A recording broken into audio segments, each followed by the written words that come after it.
ఏయ్ ఆ ఇట్రా, మన ఇంటికి ఒక స్పెషల్ గెస్ట్ వచ్చారు. ఏయ్, నేను నీ గెస్టా? నీ బెస్ట్ ఫ్రెండ్ అని చెప్పరా? ఆ, అంకుల్ ఎలా ఉన్నారు? అవునన్నయ్య. మీరు మా నాన్నలాగా. మా నాన్నగారు పైకి వెళ్ళిపోయారు, మీరే ఇంకా. ఏయ్. అది కాదు అంకుల్, మా నాన్న ఉండే ప్లేస్ లో మీరుండి నన్ను ఆశీర్వదించండి. చల్లగా ఉంది. రేయ్, తాత కాళ్ళ మీద పడి ఆశీర్వాదం తీసుకో. నెక్స్ట్ టైం వచ్చినప్పుడు ఉంటాడో లేక ఏయ్, పైకి పోతాడో. ఏంట్రా అది? నాకంటే మీరు బాగా బిజీ కదా, నెక్స్ట్ టైం వచ్చినప్పుడు బయటికి వెళ్తారేమోనని. ఏయ్, వచ్చి ఆశీర్వాదం తీసుకోవే.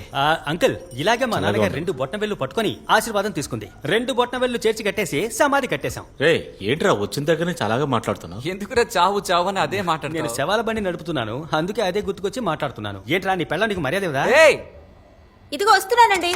త్వరగా రా. ఇంకేంటి ఇలా వచ్చావేంట్రా? ఏం లేదురా, ఈవిడ 3వ అన్నయ్య కూతురు పెద్ద మనిషి అయింది. ఆ ఫంక్షన్ అలాగే అటెండ్ చేసి మిమ్మల్ని చూసి వెళ్దామని ఇలా వచ్చేసాను. అది మాత్రమే కాదు, దీనికి షుగర్ ఎక్కువ, బొటన